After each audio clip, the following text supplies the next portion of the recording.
like this show on the road, there's basketball on TV.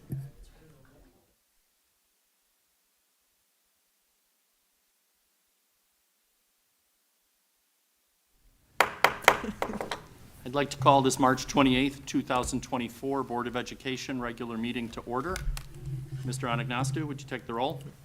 Mrs. Bissell? Here. Mrs. Cobain? Here. Mr. Miko? Here. Ms. Stavcek? Here. And Mrs. Hausum? Here. All present.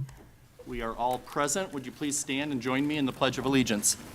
I pledge allegiance to the flag of the United States of America and to the republic for which it stands, one nation, under God, indivisible, with liberty and justice for all.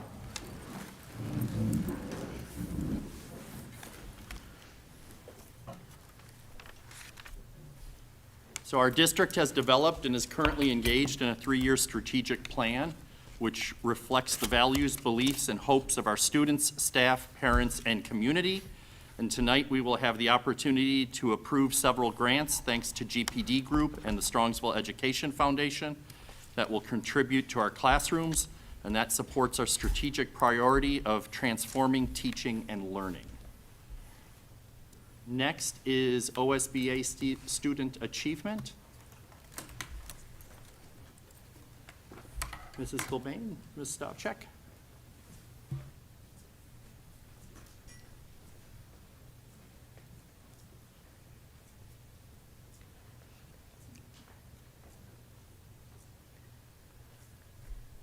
We would like Mrs. Boytum to come up. We'll start with the middle school because we have a few schools kind of running together tonight.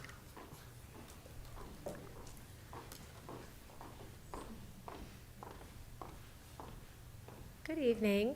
I'm here because we are celebrating one of our staff members from the middle school, Mrs. Donna Schneider. I'm going to have her come on up. Donna is one of our monitors at the middle school, and we were presented with the opportunity to celebrate one of our staff members for going the extra mile. And there's so many wonderful things that I could say about Donna and her contributions to our school. So she has served as a cafeteria monitor for many years, and naturally she takes a wonderful leadership role among her colleagues, but she also takes much time to develop positive relationships with the students and ensure their safety and their comfort in our cafeteria.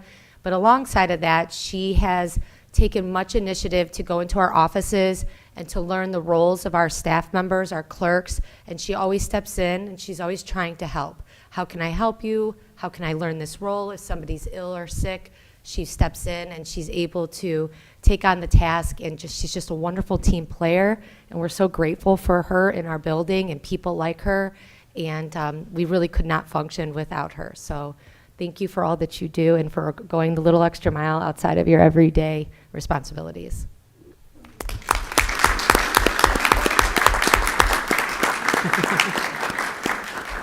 I just feel that that's what I'm supposed to do. I'm there to work, and I love working with the kids and the staff.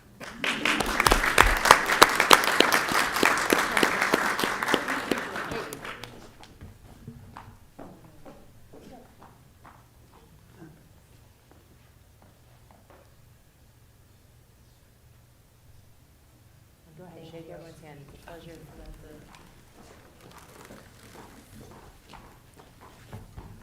Jacob's smile on his face.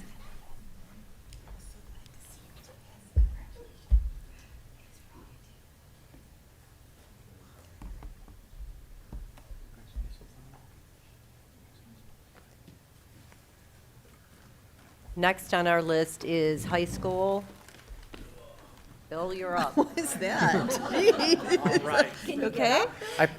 We played basketball with the high school staff at 5:30 this morning. Everything hurts. All right, so I have two. I'm going to start with our teacher. I'm going to ask Ms. Jenna Namick to come on up. All right. So Jenna is our department chair in our career tech services, which by itself, she's amazing. But I really want to focus on the work she's done in DECA. So those of you who know DECA, and I'm going to let you explain what DECA is because I will not do a good job as you will explaining it. But as a principal, I get to go down every year to Columbus. Laura, you got to go a few years ago. It was a really good time. The students are competing at a state level. You see with them, they get very little time, and the next day they get very little sleep. They're disheveled. They have to go in and compete against the entire state. And to give you an idea how good our DECA program is, and it is probably one of the top 2 or 3 in the entire state, 55 of our students went to the DECA state championships. 33 of them made it to what we would call the state finals. We are sending in about a month, we are sending 18 students to the national competition in Anaheim, California. They go to the state meet. Yeah. So we are going to be very well represented to the point where I think she's got to raise some money to travel. I want to talk about the extra mile because that's the piece where Jenna comes in. You know, Jenna took over for Jessica Frenchek, who all of you know Jessica. She was an amazing DECA advisor. She's an amazing employee. The program didn't lose a beat. As a matter of fact, if Jessica's here, might have gotten a little better in terms of the amount of kids. The two of them work together. Jenna she is truly relentless. You will not find an employee in Strongsville City Schools that works harder, never complains, and leads others. She's a leader in my building. In spite of DECA, I would have nominated her for this award. But she is truly, truly, truly someone in our district that goes the extra mile, and sometimes it's 2 or 3 miles. So I think she's going to tell you more about DECA, though. So for those of you who don't know, DECA is a marketing program, and the students, when they go to compete, they are presented with some sort of marketing scenario that they have to figure out how to problem solve and overcome. And what I love about what I do is the fact that we call it like an academic sport. We learn in the classroom, and then we get to actually go do something with it, which really creates that deeper learning experience for students. So I'm very fortunate to do what I do, and I'm very proud of all of my kids, who I think you'll get to hear about one of the awesome ones shortly. So thank you, Bill.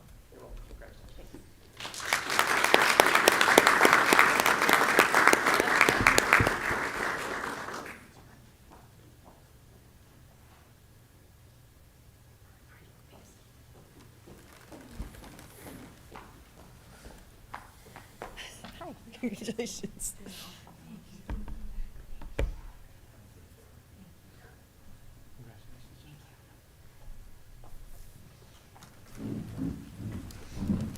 right. For my student, and we're going to stick a little bit with the DECA theme for this young man, Param Oswald, come on up.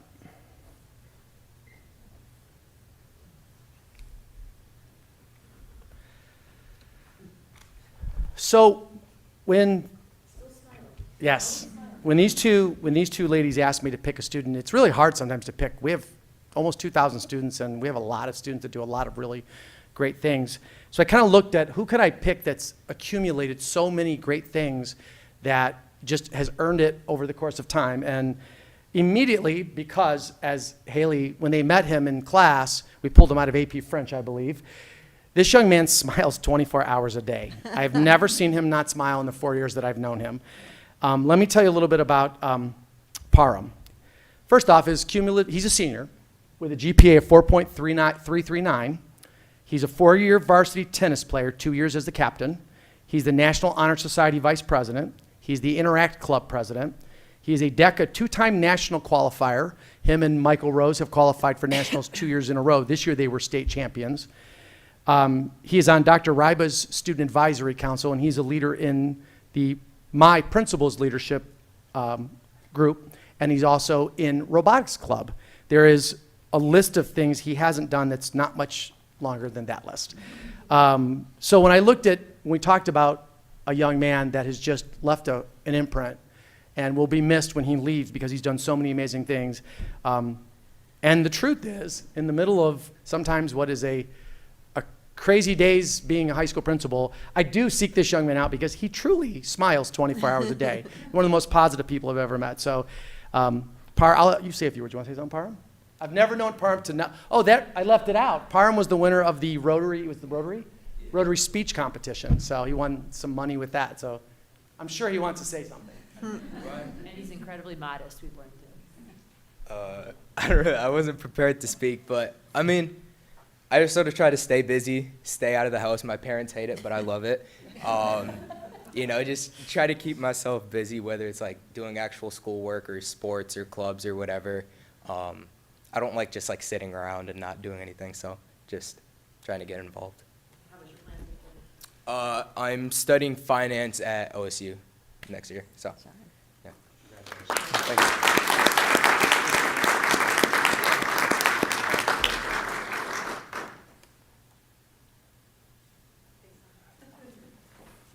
The one thing that stuck out is that he's incredibly humble and modest. When we were asking him about his grades, he's like, well, I only have a 4.339. Like, it's nothing to brag about. I'm like, okay.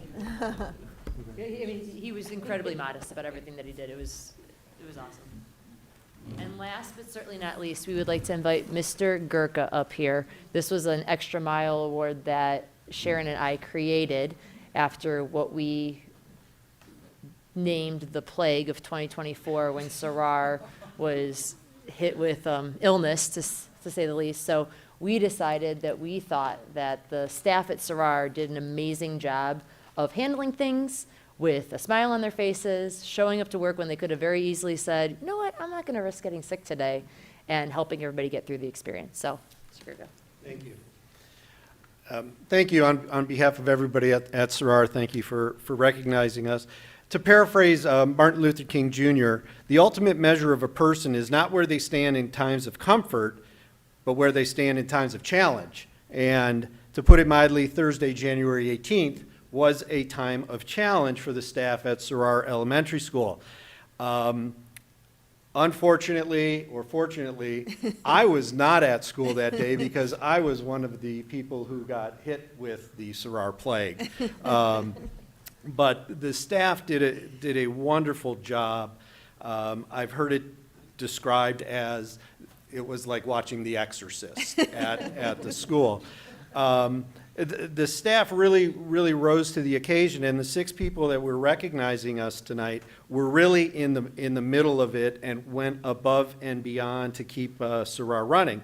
And it's nice to say nice things about these wonderful people, and they are a true representation of everybody at Sarar. So here with us tonight, we have our head custodian, Miss Donna.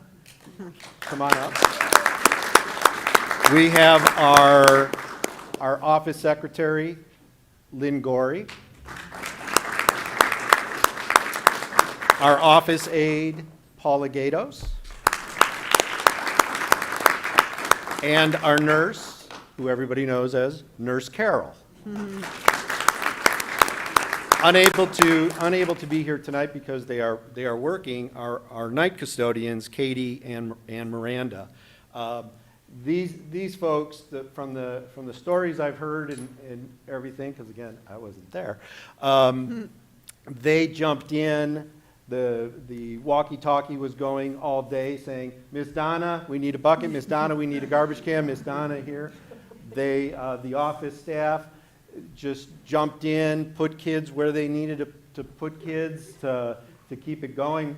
They actually said it was good I wasn't there because they used my office as a spare clinic and put kids in there. So we really appreciate everything that they do, not just on that day, but everything they do on a daily basis to keep Sarar running. And I would be remiss if I didn't recognize Student Services Director Andy Trujillo, who was sent over by Dr. Ryba to help manage the chaos. So thank you, Andy, for your help there too. So yeah. So thank you very much. And we'd like to also recognize Mr. Gurka with an Extra Mile Award because in his first days of filling in that role at Sarar, he had to deal with what we will call the plague of 2024 with the exorcist. So thank you so much for staying past that once that happened.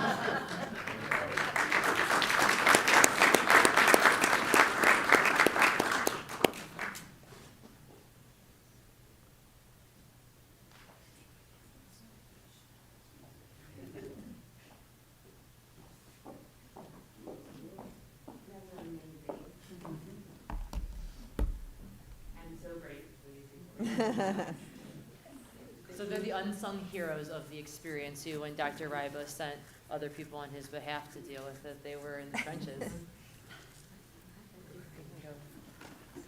honor to shake your hand. Are you sure?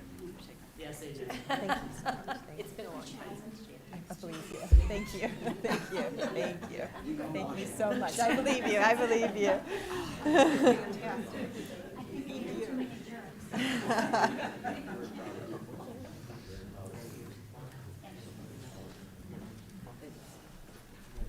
Greg?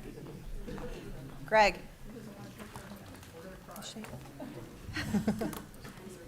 I'm making them hard. I know, I know.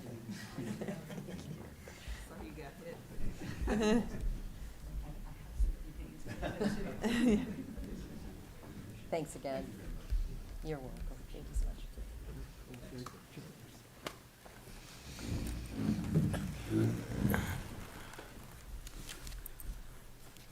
So that concludes OSBA student achievement. Next on our agenda is some student recognitions. Mr. Wengler.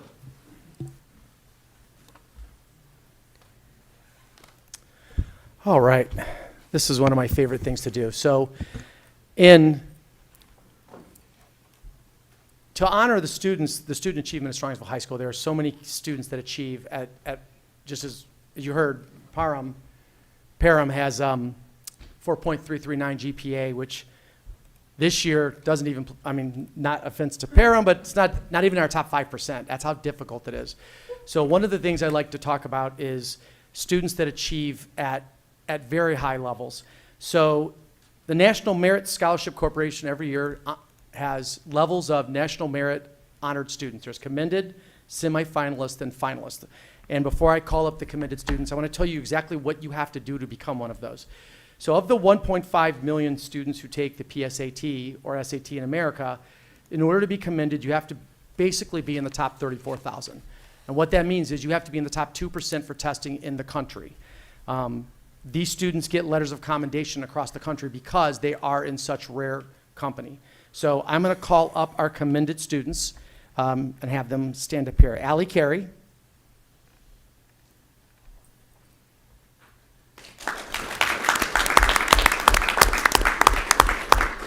Carter Estrella.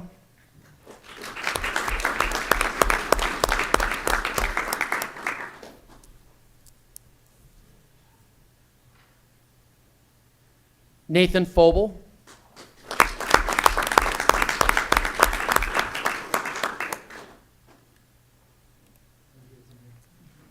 Nathan's at school. I asked him to skip. He's but studying. For some reason, that didn't work. I have to get my glasses for this next name. Nehal Jeta Gokar.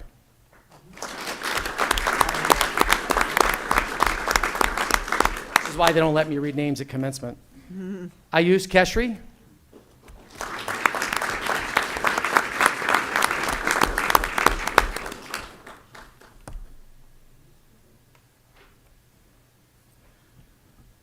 Frederick Micko.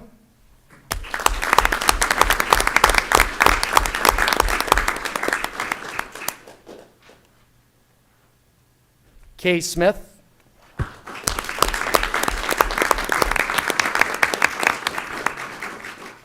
I told Kay I was going to tell stories because I knew since she's a first grader, but I won't do that.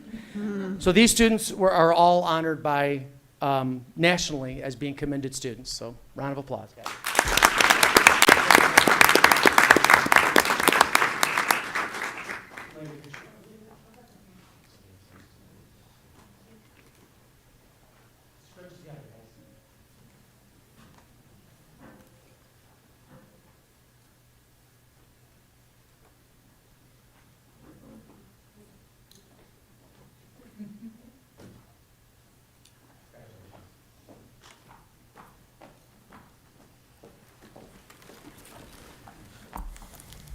Wonderful job. Congratulations. You should be proud. Congratulations. Nice job.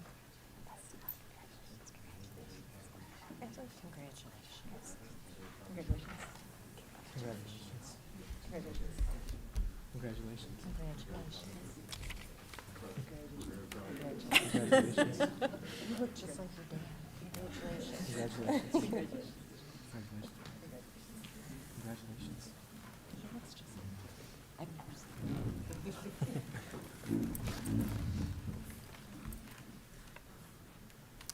Okay, and so from the commended students, we then have semifinalists, but we only have finalists, so I'm going to skip from semifinalist to finalist. In the finalist category, in order to make that, you have to be basically in the top roughly 14 to 16,000. There's actually a calculate, there's a formula. I'm not going to explain the formula because I don't really understand it, but you have to be basically in the top 14 to 15,000 people in the country, which puts you at the top 0.8th percentile in the nation for testing. And our finalists, we have two finalists, John Bender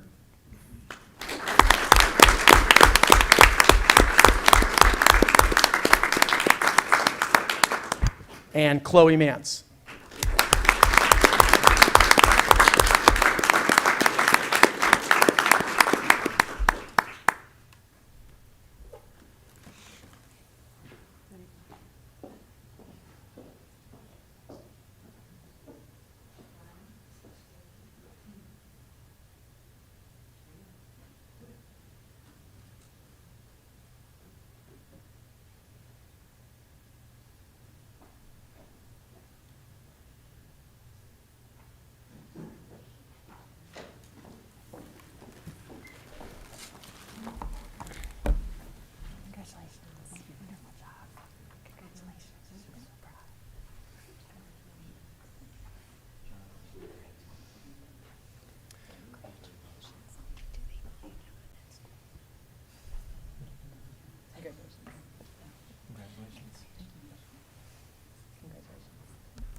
So just to the main members, all of the main members of our academic challenge team just walked up and shook your hands. Yeah. I was down for the filming. We're not supposed to tell you the results, but I'm going to tell you to watch on April 27th because it's really good. Thank you. Thank you.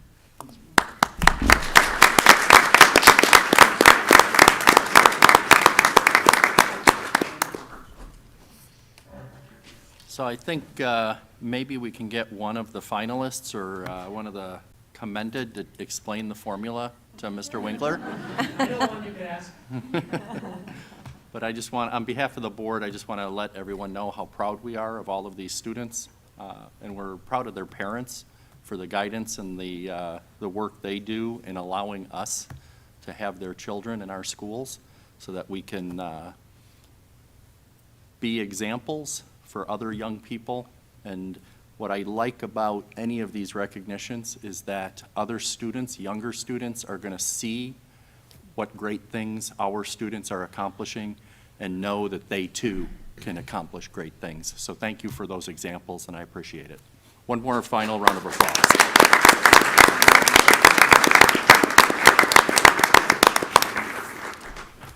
You don't get to be this bright, and you don't get to do so well academically by staying at really boring board meetings.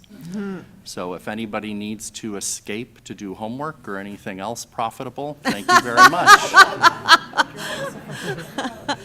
One person's very happy. Bye-bye.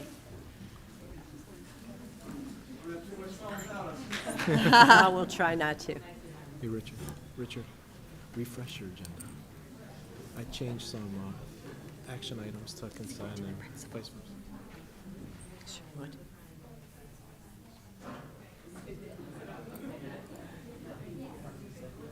I know.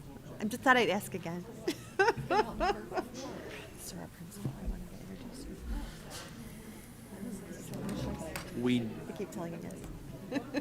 We do have one more recognition, and I'm going to turn it over to Mrs. Pelko. Thank you, Mr. Micko.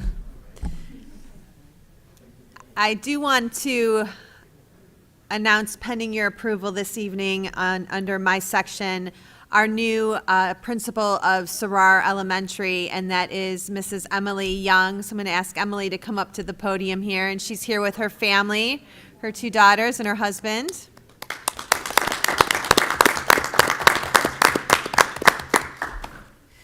So prior to the interview process, I sent out a survey to the entire Sarar staff asking what they would like to see in a new principal for Sarar Elementary, just getting their feedback. And Emily checks all of those boxes. So Emily comes to us most recently from Brunswick, where she serves as a assistant principal, but also oversees the preschool there. She is highly skilled in special education, very well versed in all of the law, the nuances, and most importantly, knows how to be an advocate for our students. And I think that is a huge bonus that we're getting with Emily.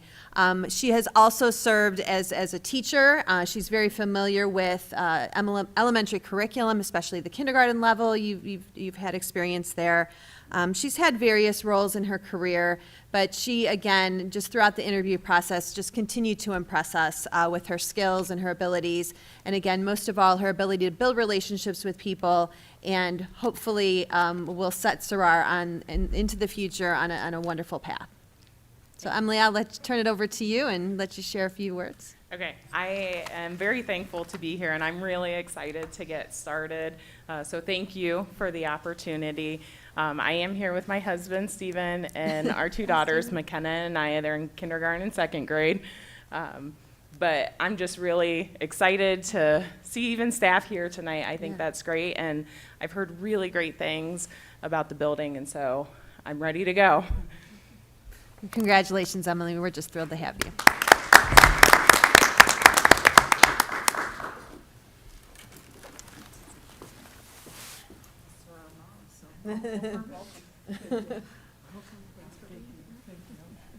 Welcome. We're going to be very proud of you. Thank you. Sean, my son, I miss you. He said, make sure you tell him I miss her.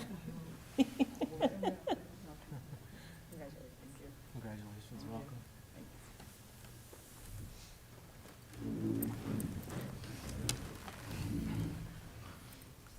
Aw, sweet. So nice.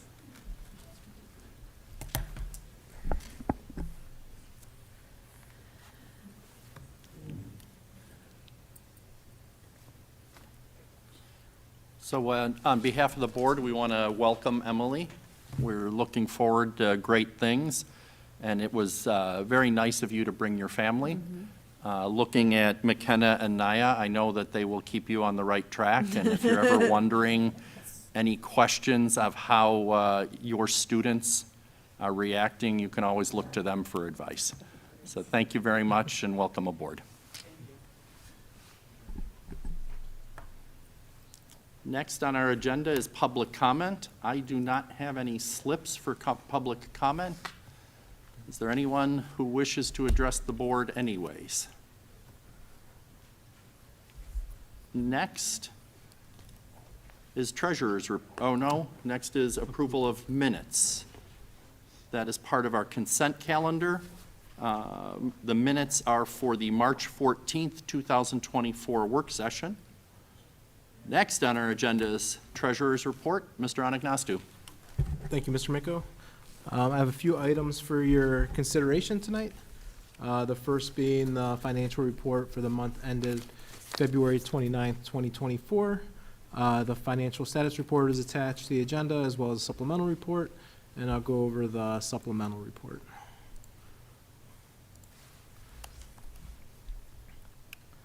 How we're trending through February.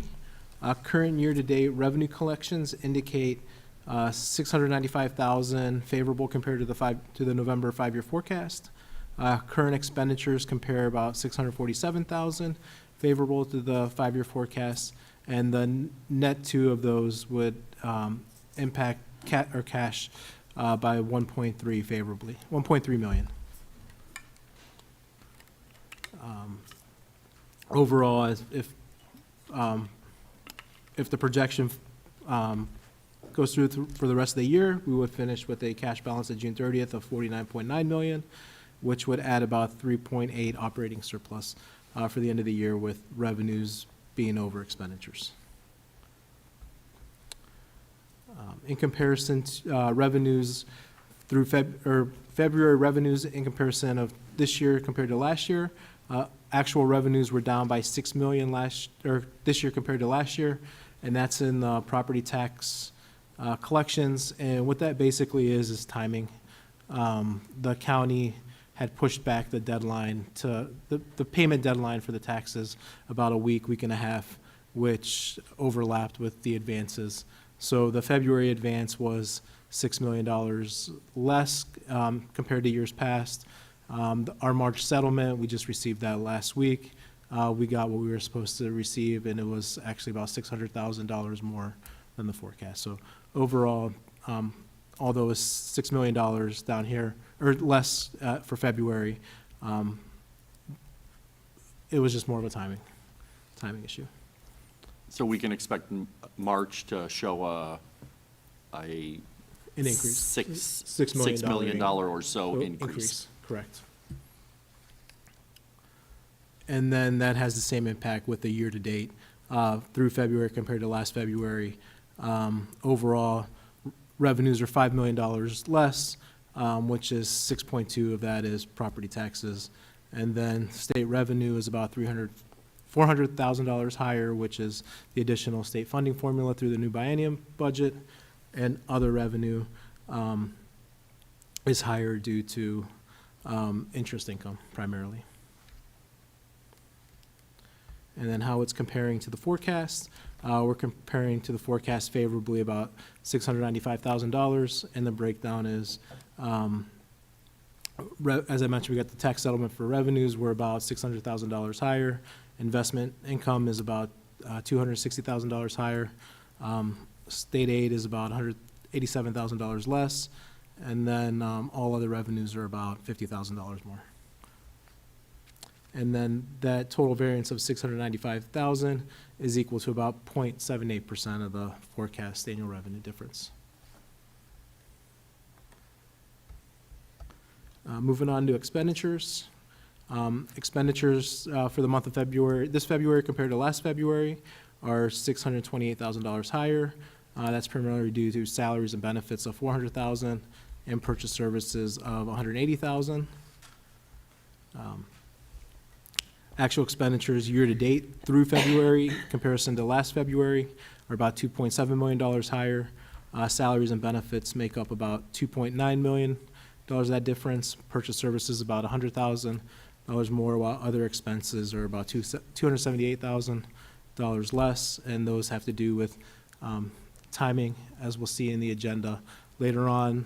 There's about $650,000 worth of tech items that are going to be approved, and then also in the upcoming agendas, we'll see tech books adoption, which is out of the other expenses as well. And then how it's comparing to the 5-year forecast, we're about $647,000 less in comparison to the forecast, and that's in salaries and benefits. That's our biggest expense, and we have seen some movement within personnel throughout the year with people leaving, going on and leave, change in benefits. So that all has an impact on our yearly expenditures. And the total variance of $647,000 equates to about 0.8% of the forecast amount. So we'll continue to monitor.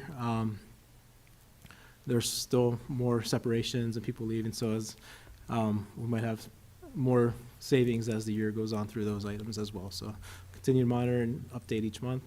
And then in May, we do another 5-year forecast. So any questions on the February report?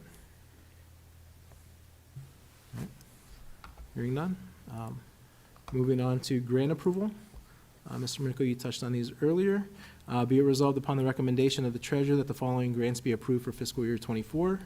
There's 2 GPD grants. First one is for the curriculum department for Wilson Reading 4th grade edition, MI K-12 of $4,500. The next item is for the technology department, 3D printers and related materials for $2,800. Then the following 2 items are Strongsville Education Foundation grants. There's a district touch math grant from the Bessie Kinsner Endowment Grant through the SEF of $27,681,000, and that, I believe, is a 5-year program for this touch math grant. or three-year. Aaron, is it 3 year? 3 year, I'm sorry, a 3-year subscription to that program.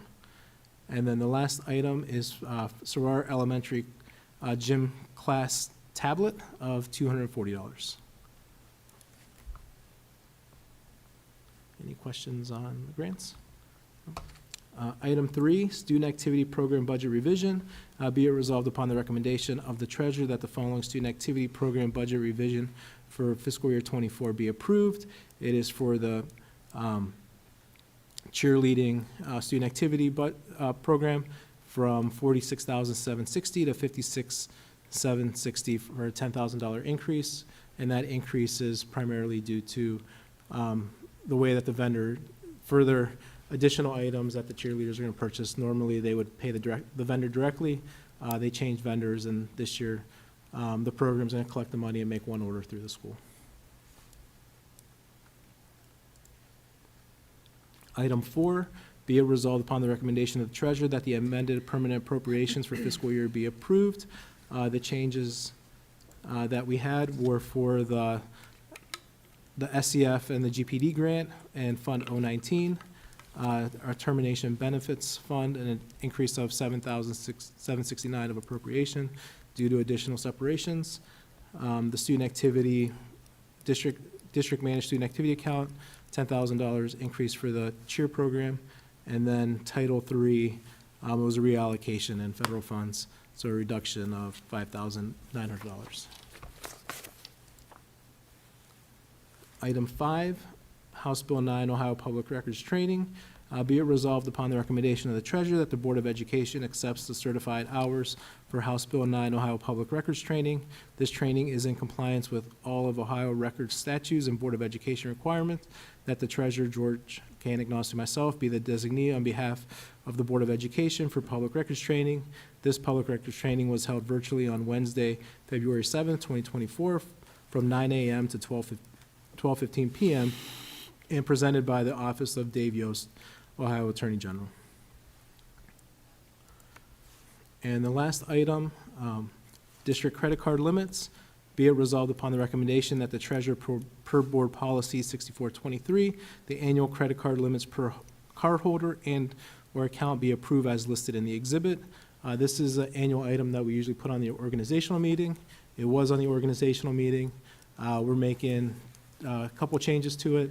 The primary change is, as Ms. Namick presented earlier about the DECA program, as annually they've been going to nationals, they need a card as they go for their expenses, and normally they take a purchasing card, but with how they've been using it this year, they need one card with their name on it.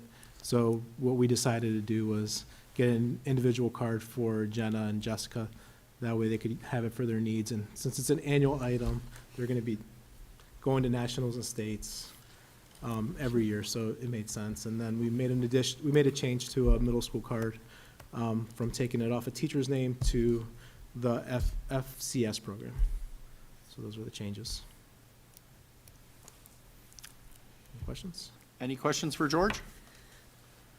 So I do want to highlight, small things like district credit card limits we take seriously.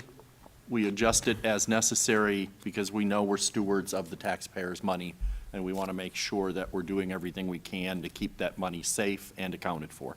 So thank you, George.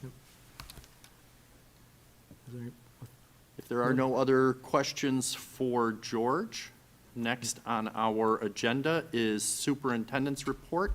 Dr. Ryba, you have the chair. I'll do my best here to impersonate him. And I'm going to turn it over to Steve Breckner, our operations manager, for his report under business services. Good evening, everyone. There's a few items for your consideration under the business services section of the report. The first one is a purchase for the Strongsville High School HVAC project. Be it resolved upon the recommendation of the superintendent that the Board of Education accepts the proposal from Gardner for the 400-ton multi-stack chiller replacement project at Strongsville High School, not to exceed $626,144. Gardner is a preferred partner of the Ohio Schools Council in this consortium pricing, and this is going to be purchased out of the Permanent Improvement Fund.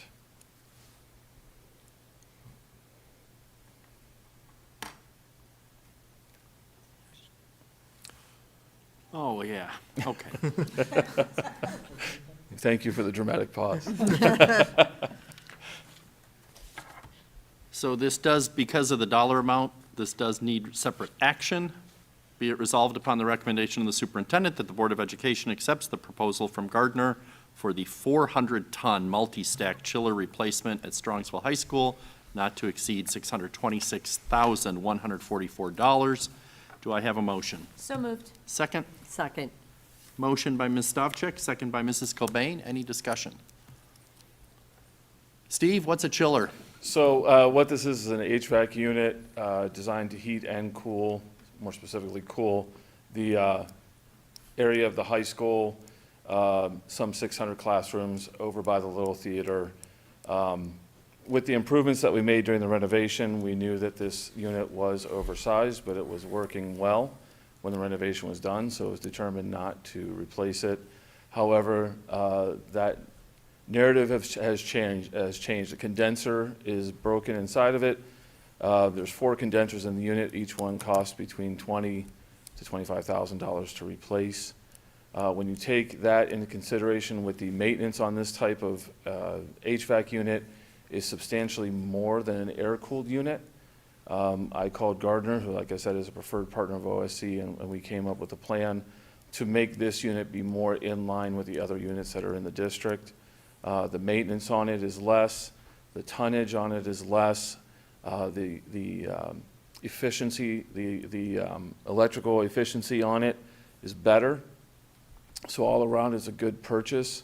And because we have such a good relationship with Gardner, they will do the preventive maintenance on this current water chiller, multi-stack chiller, until the new one comes in as part of this project. That will save us between $15,000 to $20,000 is the annual cost for that.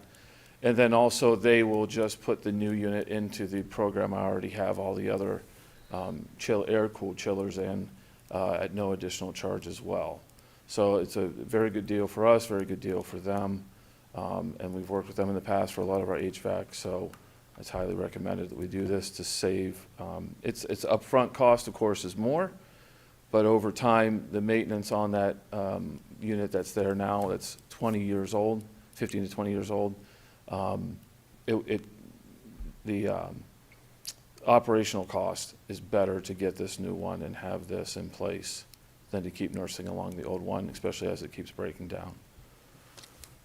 I just want to clarify, you said 600 classrooms, and you meant the 600 The 600, section. sorry, room 600, sorry. Room Yeah. 600 section of the high school, not Sorry. 600 classrooms, which, cooling 600 classrooms with one chiller, pretty It's cool. a very effective chiller.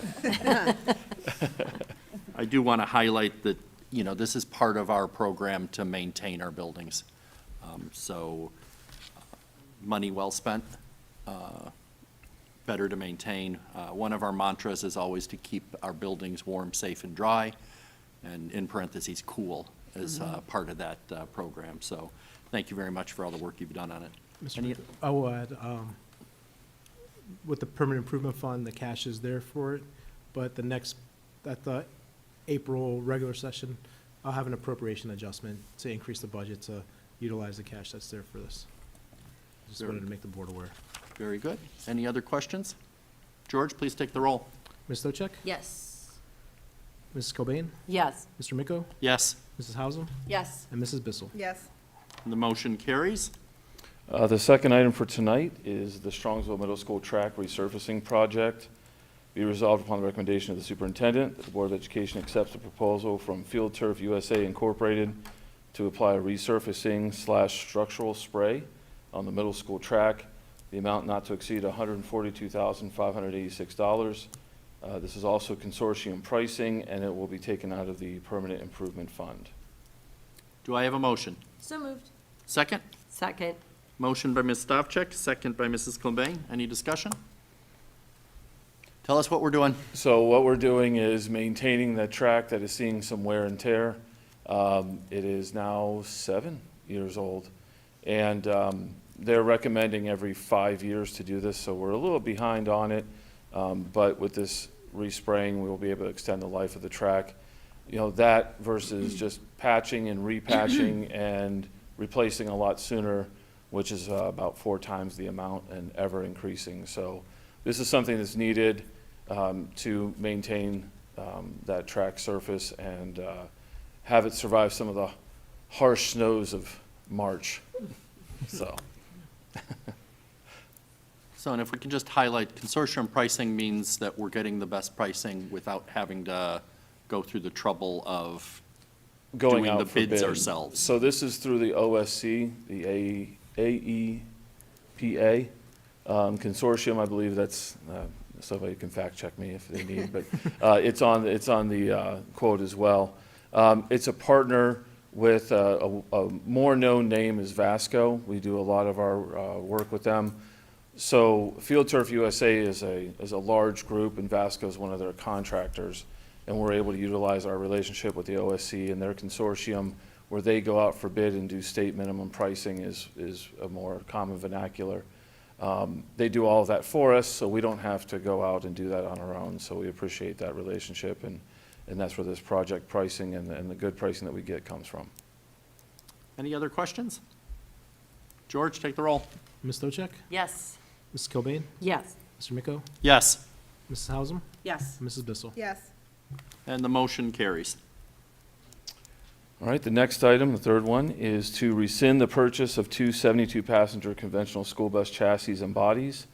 Be resolved upon the recommendation of the superintendent that the following previously approved item be rescinded.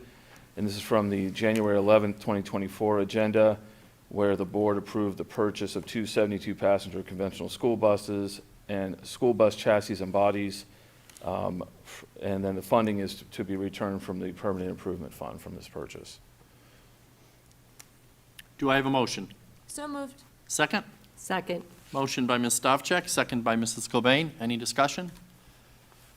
Why are we, So This what is has a pattern. What happened in this is the previously mentioned Ohio Schools Council will go out on our behalf and bid for buses. And the buying power, because that's a Northeast Ohio association, they will bid as many buses as their hundreds of schools are asking them to bid.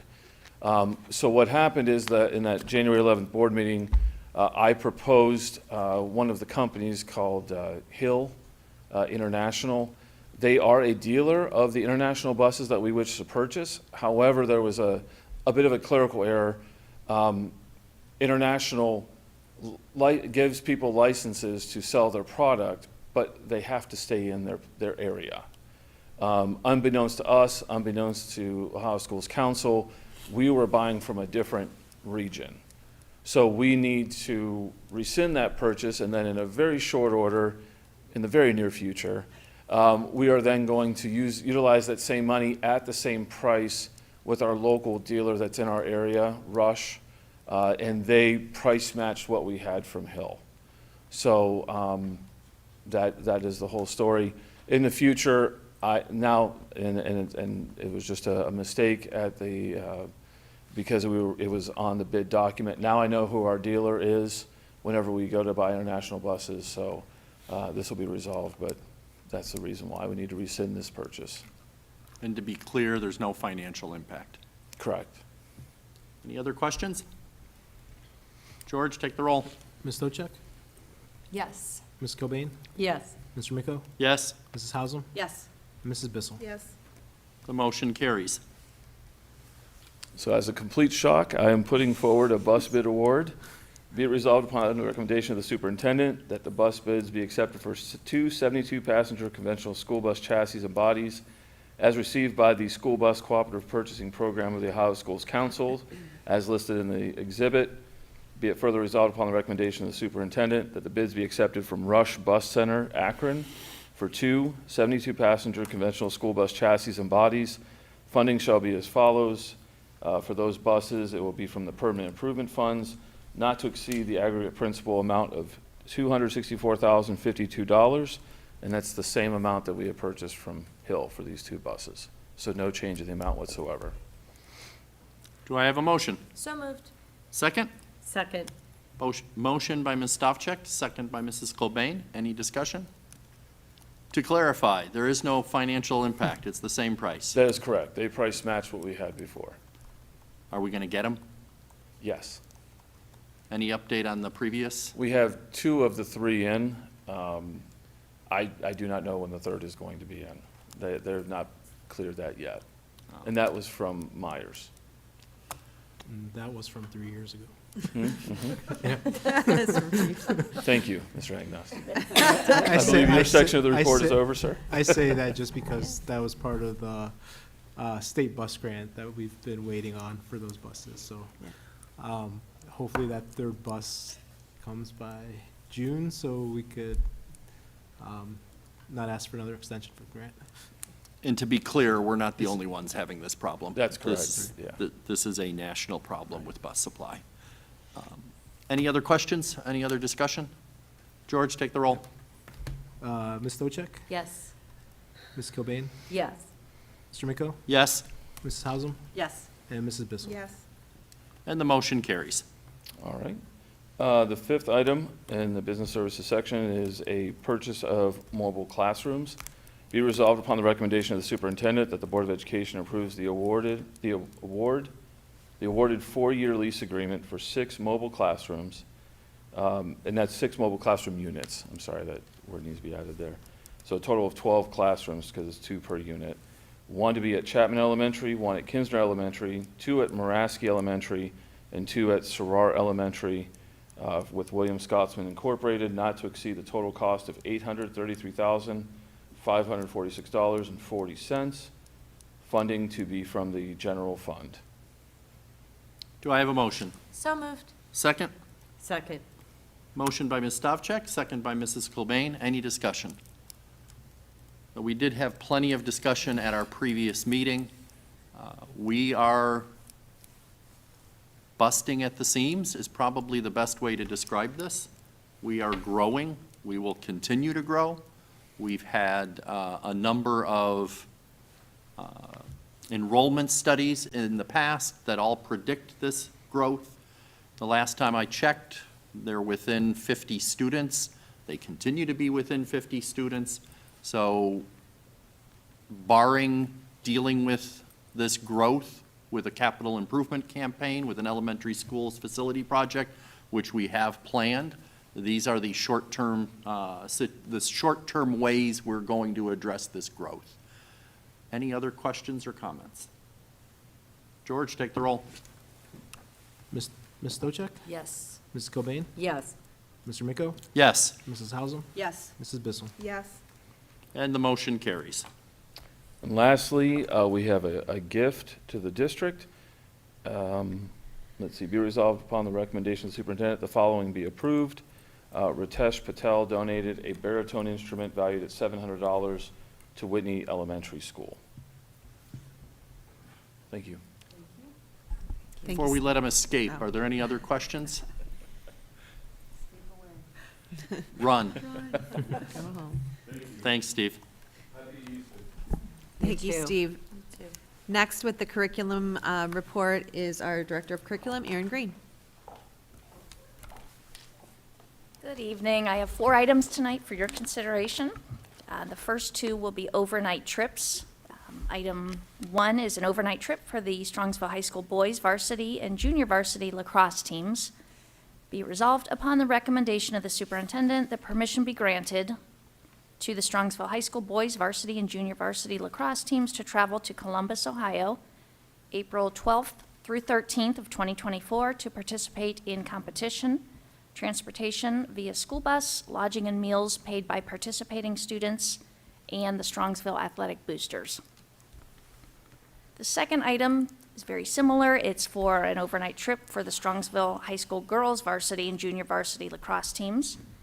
Be it resolved upon the recommendation of the superintendent that permission be granted for these teams to travel to Worthington, Ohio, April 18th and 19th of 2024 to participate in a lacrosse tournament, transportation via school bus, lodging and meals paid by the students and the Strongsville Athletic Boosters. Item 3 and 4 will be revisions. Item 3 is a revision to a service agreement with PSI affiliates. Be it resolved upon the recommendation of the superintendent that the following revision be made.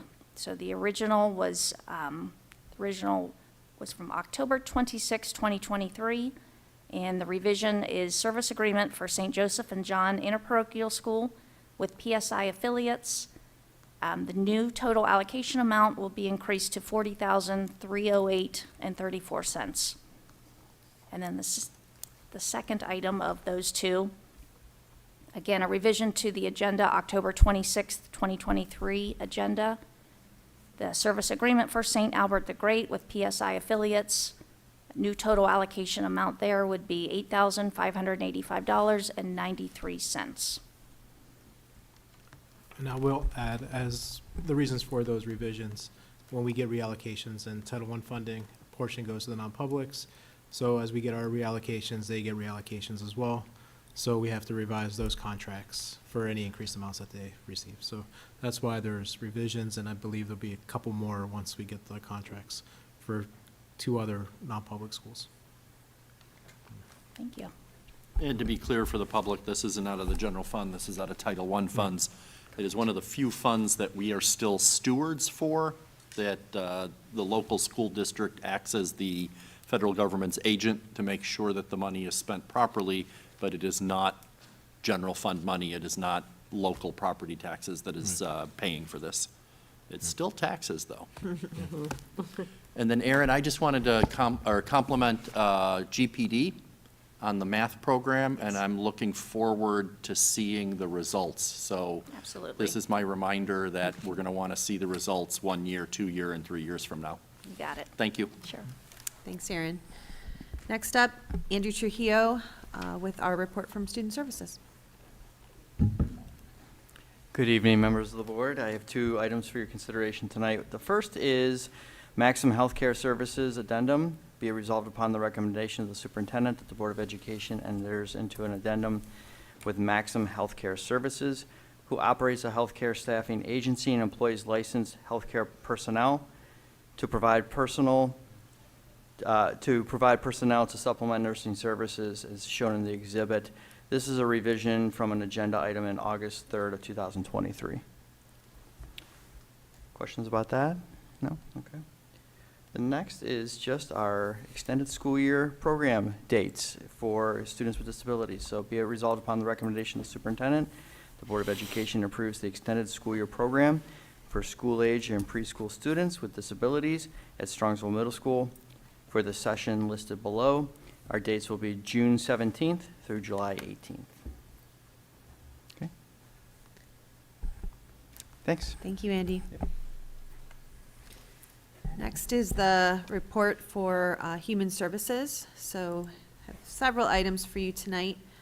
Under 1, we have the resignation of certificated staff, resignations for non-certificated staff, retirements for certificated staff, retirements for non-certificated staff, 5, appointment for an administrative staff. You met Emily earlier, excited to have her begin with us.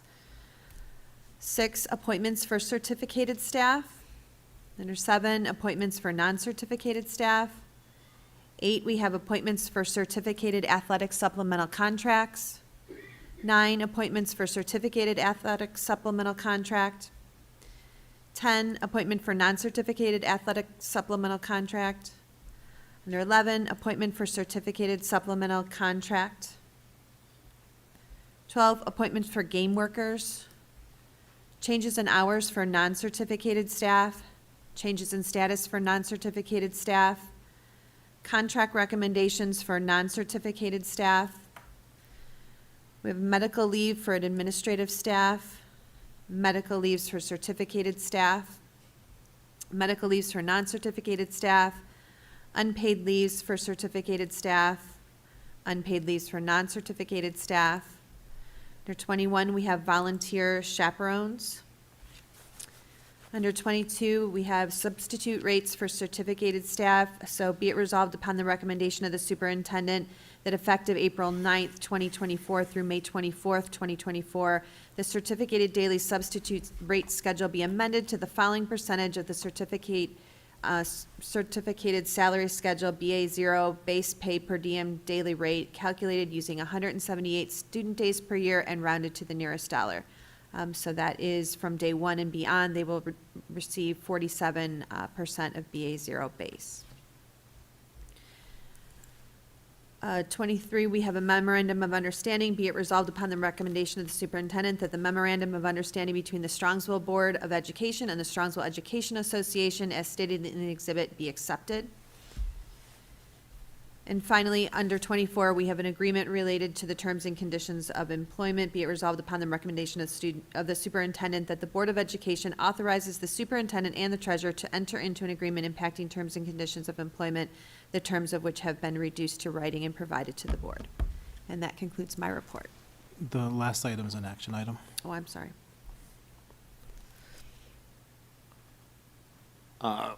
Be it resolved upon the recommendation of the superintendent, do I have a motion? So moved. Second? Second. Motion by Ms. Stavcek, second by Mrs. Cobain. Any discussion? We all have been provided with the terms of the agreement.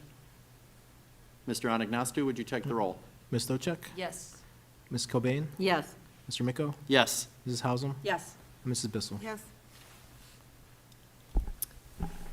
Thank you. Next up, we have Mr. Dave Binkley for the report on technology. Well, good evening. It's that time of the year again where you see me a couple weeks in a row. So the first item I have today is for purchasing of student Chromebooks. Be it resolved upon the recommendation of the superintendent that the Board of Education approves the purchase of Chromebooks and Google Chrome management licenses not to exceed $500,000 to be used to provide student Chromebooks and student replacement Chromebooks via the one-to-one self-insurance fund and for devices that are no longer operational. And my second item is for our, phase 2 of our PC refresh project. Be resolved upon the recommendation of the superintendent that the Board of Education approves phase 2 of the technology department PC refresh project, replacing 192 outdated teacher/staff PCs with updated Windows 11 ready teacher staff PCs, compatible monitors, and required cables. Equipment to be purchased from Royal Business Equipment at a cost not to exceed $150,000. Any questions for Dave? So I will just clarify, the Chromebooks is both general fund and the self-insurance fund. I think you just said self-insurance fund. Yeah, it's the 001 general fund for the general purchase, and then the replacement Chromebooks come from the self-insurance 023 fund. And then I did have a chance to look at the quotes for both the Chromebooks and for the PCs. And based on my experience in my day job, they both seem very reasonable, and we got good pricing overall. So thanks, Dave. Thanks, Dave.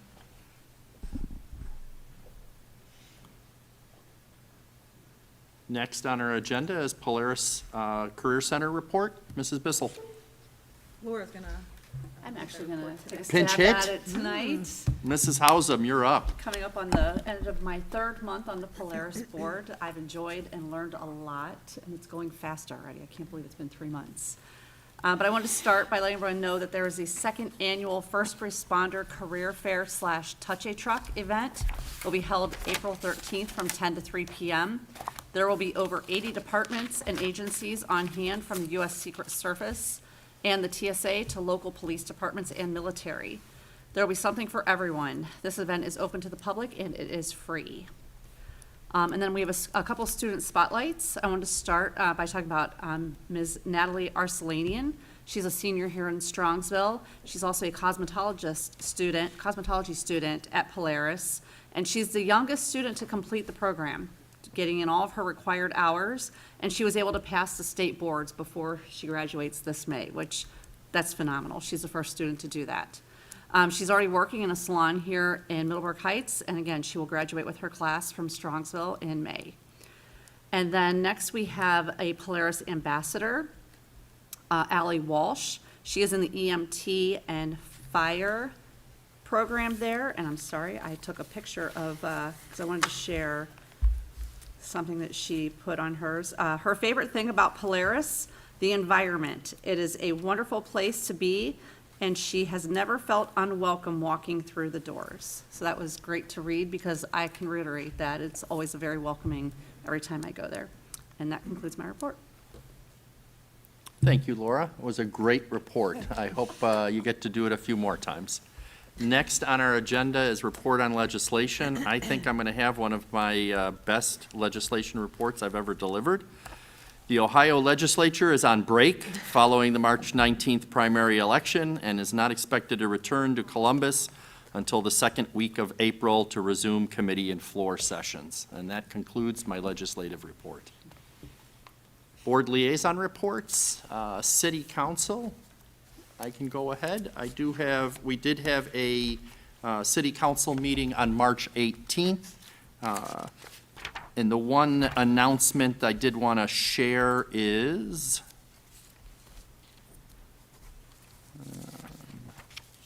April 1st, there will be a meeting for rezoning, specifically the new zoning ordinance for the mall. So if anybody is interested in knowing about that or commenting for or against the rezoning, that is April 1st, Monday. That is not a joke. That is not an April Fool's Day joke. It is April 1st, Monday at 7 p.m. in council chambers. And that concludes city council. Strongsville Education Foundation? The last meeting that I was at, just to give you an idea, because I'm always amazed at how much these people do for us, I commend them. The field trips for this year, they contributed $2,100. Rotary donated $1,000. Megan Surso and Aaron Green had come to our last meeting and requested the Touch Math, which is a new program. It's for moderate to intensive children with disabilities. And it took these guys like a second to approve it at like $27,000 something. So look for them. They mail out things, they ask for donations, they will have a casino night, which they're starting to plan already in November. I encourage everyone to support them. They don't get anything out of this, but our kids get a ton. So, and I think that's it. Oh, and scholarship applications are due by actually March 29th, which is tomorrow. And that concludes my report. Thank you. Next is PTA Council. Sharon again. And that's me. Our last PTA was March 7th. We had Mr. Lou Marconi come, the principal at Kinsner. He listed, he was very informative, told us all like things on his list that he wants to improve and do at the school. Cameron talked at that time about selecting a new principal, which at Sarar, which we have done. They thanked all the Founders Day volunteers. That night I was there. That was a success. Everyone liked how it turned out, and they didn't feel it was too long or too short, so that was great. They've already had their dance, which was March 22nd. The DARE program has seniors go to the 8th grade to help as role models. And Safety Town signups were March 25th for city residents. And volunteers can come from 6th, 7th, and 8th grade. And I guess this is like huge, like kids are on waiting lists for this. So registration is April 15th, and then they have volunteer training for the kids, which is May 4th, May 11th, and May 30th. Dare Day is May 24th. It's a raffle and pizza dare dance. The PTA is supplying all the drinks. That's May 10th for 7th and 8th grade, from 6 to 9 at the rec, and May 17th for 5th and 6th from 6 to 9 at the rec. Tickets are $15, and they definitely need help with chaperones, as always. So if anyone's interested, get a hold of the PTA, and they'll get you a hold of the representative for the DARE. And that concludes my report. Thank you, Sharon. Next is our board committee reports. First is Finance Committee. George, what's the scoop?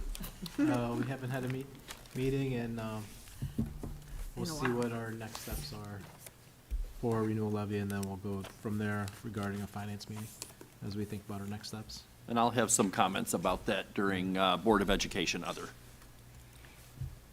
Policy Committee? Similarly, it's about that time, so when Cameron gets back, I'm sure Haley and I will be getting a new packet to evaluate, so. Very good. And Facilities Committee report. Our next meeting is April 9th, 2024 at 6:30 PM in this building. And do we have a report for Business Advisory Council? Our meeting on April 19th has been canceled, and so we will resume in the fall.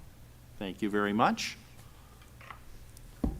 At this point in our agenda is adoption of the consent calendar. Action by the Board of Education and adoption of the consent calendar means that all items appearing in this agenda denoted as type action consent, which constitutes the consent calendar, are adopted by one single motion unless a member requests otherwise. Do I have any otherwise?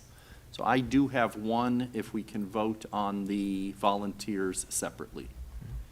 So we will remove the volunteers from the consent calendar, and the rest of it will remain as the consent calendar. Do I have a motion? So hang on, Mr. I'm gonna change that to, just give me a second to change the volunteers to. No rush. To action. Is it because family, Because I'm related to one of the volunteers. if she admits it? I should always look at me. Oh, it's just taking me a second to find it.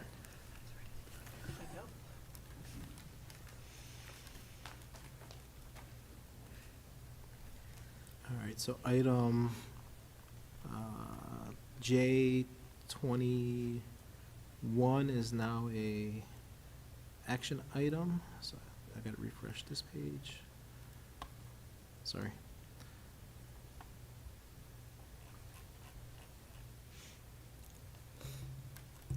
Okay.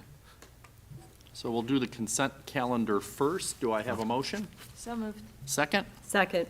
Motion by Ms. Stavcek, second by Mrs. Kilbane. Any discussion? Hearing none, please take the roll.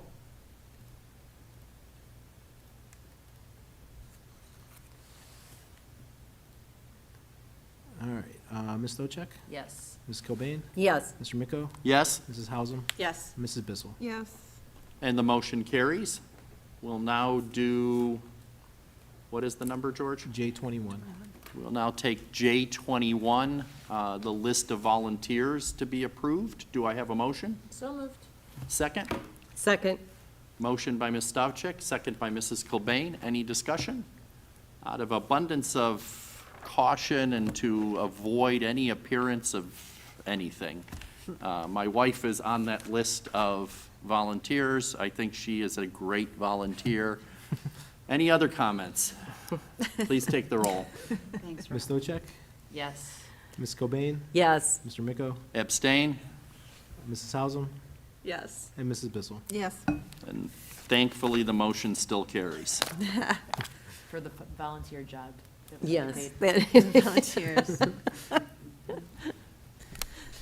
Next on our agenda is superintendent's timely information.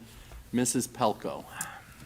All right, so the first thing I'd like to highlight is at Kinsner Elementary, our third and fourth graders had the opportunity to actually practice their golf skills with Mrs. Weir, who is one of our phenomenal PE teachers at the elementary level, and she made a connection with First Tee Cleveland.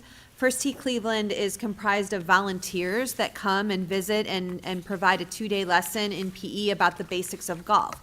Not only do they teach about golf, but within that lesson, they are teaching a lot of our Model Mustang competencies. So they also connect collaboration, how we collaborate together, how you're resilient when you don't make your shot and you try again. So it was fun. I got to go and actually see it in action, and the kids were just really excited to do something new and different. And they just loved the volunteers. They were connected with them instantly and talking with them, and it was just a very cool experience. So we're looking to see if this is something that we want to bring to the future to our elementary schools. Just a lot of not only learning about golf, but skills that can benefit kids long-term. Next, I'd like to highlight our middle school students who participated in the annual Polaris Palooza competition. So again, this event just brings lots of Polaris families together from all of the different schools and features various robotic contests, which provides students the opportunity to showcase their innovation and creativity, another part of our Model Mustang, and those skills that we want our students to develop. So middle school students took first place in both of the main competitions, Mad Grab and Dragster. So just thrilled to see all of those top finishers in both of those events, and the smiles on their faces and the excitement in that competition. I know I've gone before, and it's just amazing to see what they can do. So congratulations to them. And then finally, under our high school, I'd like to highlight Mr. Hardaby, who's teaches home maintenance and repair course at the high school, and really introduces students to the construction industry, including residential construction and general maintenance. Just wonderful skills that students are learning in his class about home electricity, how to wire outlets, which is just amazing. And it's just a project-based hands-on course that gives students exposure to just short-term remodeling projects and that practice in, for example, wall framing, drywall finishing, and painting, and what wonderful things as future homeowners to be able to do, and lots of money I'm sure they can save themselves by learning all of those things. So. Jenny, I wanted to, if I could just share Yeah. real quick, my 24-year-old son took this class when he was at Strongsville High School, and he helped my dad today change out outlets in There one you of the go. bedrooms. There And you go. all for Mr. Hardaby. That's amazing. See, there you go. And no one was electrocuted. Everybody's safe. They turned the power off to the rooms ahead of time. Because they took the class.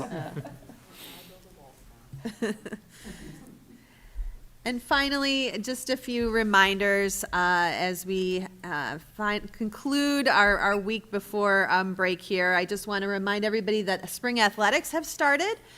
So excited to cheer on both middle school and high school, all of our athletes that are completing in baseball, softball, track and field, lacrosse, tennis, and volleyball.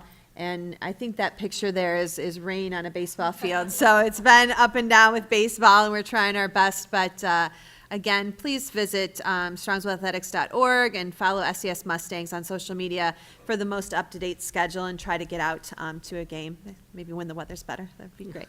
And then lastly, today was our last day before spring break, so just want to wish everybody a great spring break. We are not in session tomorrow, March 29th, and that will go through Monday, April 8th, which is also the date of the solar eclipse. So just want to wish everybody a great break and time with family and friends. Thank you, Mrs. Pelko. Next on our agenda is Board of Education Other. Do we have any Board of Education Others? I had a couple. I just want to let everybody know that the fire department's popular Fire Academy for Kids will return this summer. Registration starts April 1st, and no, that's not a joke. The academy will be held from June 5th to the 6th at the Fire Station 4 on Prospect Road from 9 to 3 p.m. It is free, and it is for children ages 10 to 11 who live here in Strongsville. And while you're marking your calendars, it's never too early to talk about Homecoming Festival. That will be happening July 24th through the 27th. There are a lot of sponsorship opportunities. If you're interested, you can contact the Strongsville Chamber office. Thank you, Laura. Any other Board of Education Others? I have a few. I honestly just forgot to give this one at our last meeting, but I wanted to give a shout out to our own Dr. Ryba. But at the Mayor's State of the City report a few weeks ago, Dr. Ryber received the Community Partner Award, and it is given to someone, not necessarily who lives in the city, but someone who impacts the city, and it is a way to recognize commitment to the community's well-being and improving the quality of life for Strongsville residents. And Dr. Ryba was considered for the award in 2024, and a big part of the reason he received the award was all the work he has initiated to connect Strongsville students to the local business community, especially through the Business Advisory Committee. Through Dr. Ryba's efforts, Strongsville City School students have learned the skills and qualities employers seek through in-person interactions with business leaders. And so the mayor commended Dr. Ryba during his State of the City, and so we just wanted to extend our congratulations on that award. And it does highlight the partnership we have, the school district has with the city, and how valuable it is for both of us. So congratulations to Dr. Ryba, and I'm sure he appreciates not being here while we give him those kudos. And then the next thing I did want to discuss was the recent election. As everyone knows, the renewal did not pass. Today, I was able to go onto the Board of Elections website, and for the computer geeks in the room, they may or may not appreciate this, but the Board of Elections released the spreadsheet with some of the detail, not all of the detail. And so, being the data geek that I am, I downloaded it immediately, and none of the issues were in the spreadsheet. And so fortunately, I was able to call Mr. Lawler, who works at the Board of Elections for the county, and he, on my behalf, made some requests. And it turns out that the original version of the spreadsheet was Windows 98 compatible, and so it stopped at 64,000, give or take, rows of data, and our issues were below that. So they had to request a new spreadsheet, and fortunately, they returned or sent that new spreadsheet in email to me. Again, the levy was not renewed. We did not earn the support of the voters. So what we as a board will have to do is review those results, and then ultimately we will have to go through the process of determining whether we put this renewal back on the ballot in November. Just some timelines for us to think about. If the board chooses to put something on the ballot in November, we have to have that filed with the County Board of Elections by Wednesday, August 7th, 2024. And prior to doing that, we as a board have to vote on 2 resolutions. The first resolution would tell the county we want to potentially go out to the vote and what is the total value of all property in the city. And then the second vote would be to say, yes, we want to be on the ballot for whatever millage that we originally went to that. So some of the timelines that George shared with us, one would be resolution 1 would be at our June 13th meeting, and resolution 2 would be at our June 27th or July 11th meeting. And then if we cut it close and/or procrastinated our decisions, we would be able to potentially have resolution 1 at our July 11th meeting, and then resolution 2 at our August 1st meeting, which would then allow us to still meet the Board of Elections deadline of August 7th. But I don't anticipate us having any difficulty doing the work we need to do ahead of time. What I do want to share with the community is that one of the criticisms that we received was that the Strongsville GOP wanted to speak to the board and felt that we would not engage with them. And so from the board's perspective, and it's timely that George went to Dave Yost's Sunshine Law meeting to make sure we're all legal. I don't think it's understood that the board can't meet with people outside of a board meeting. Our board meetings are open to the public. They are public board meetings. But the flip side of that is the board cannot have private conversations about school board business, about school district business.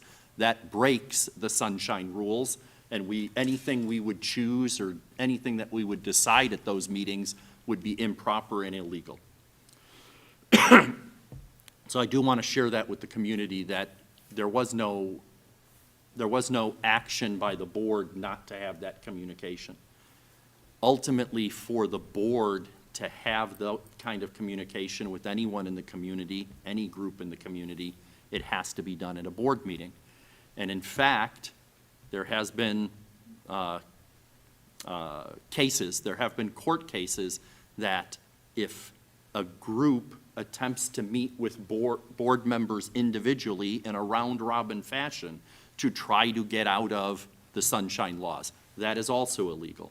So we couldn't have individual conversations with Strongsville GOP or anyone else in a round-robin fashion to try to trick our way out of sunshine laws. And ultimately, I think we all agree that the sunshine laws have merit. The public has the right and needs to be aware of our decision-making process. And so having these things in a public meeting is valid, and I think all of us support that. But one of the things I'd like to try to do as a board is to address that request, to have meetings, to listen, to explain our position, the school district's position, and we'll do it at a board meeting. So with the rest of my board members' approval, I will make that invitation, and we'll schedule some time, and we will have those conversations, because ultimately we have to have those conversations so that the board can make an intelligent decision on what to do next. Are we allowed to do that? I mean, there's so many laws.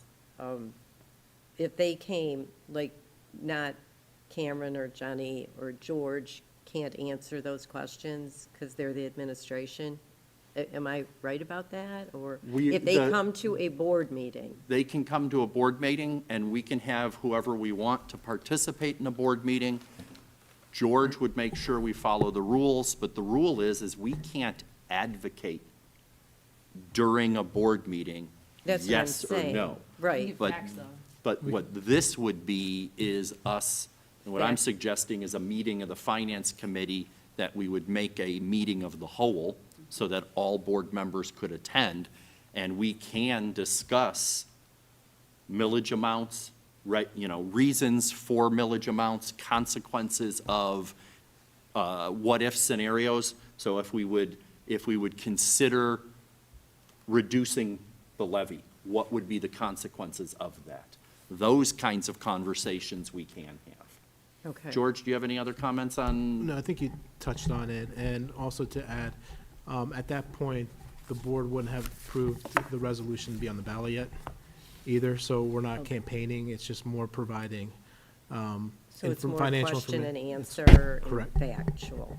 And since there is nothing during these meetings, we would not have made a decision on whether to go back on the ballot.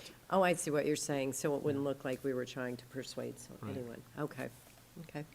So, but again, one of the comments was to be reasonable.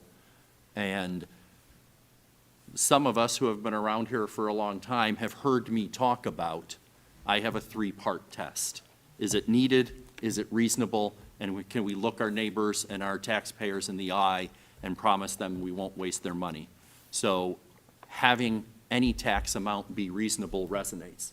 I think ultimately the decision or the discussion we need to have is what is truly reasonable and what is wise and what is going to put the school district in a position to continue to grow versus what is going to put the school district in a position to maintain and fall behind. But that's where I think we're at. We'll review that data. Once the full data comes out, those of us will run the numbers and look at all the data, and then we'll have a healthy conversation, hopefully in a little different way, so that we can prepare for whatever our next steps are. Does anybody else have any? Thank you for your attention. And next on our agenda is meeting notification, if and when the computer catches up. A regular Board of Education meeting work session will be held Thursday, April 11th in this building at 7 p.m. A regular Board of Education meeting will be held Thursday, April 25th at 7 p.m. in this room. We do have reason for executive session on the topics of To consider the employment of a public employee and preparing for conducting or reviewing negotiations or bargaining sessions with public employees concerning their compensation or other terms and conditions of their employment. Do I have a motion? So moved. Second? Second. Motion by Ms. Stavcek, second by Mrs. Kilbane. Any discussion? George, please take the roll. Ms. Stochek? Yes. Ms. Cobain? Yes. Mr. Miko? Yes? Mrs. Hausum? Yes. And Mrs. Bissell? Yes. Motion carries. We will enter into executive session at 8:35. We have no anticipation of further business.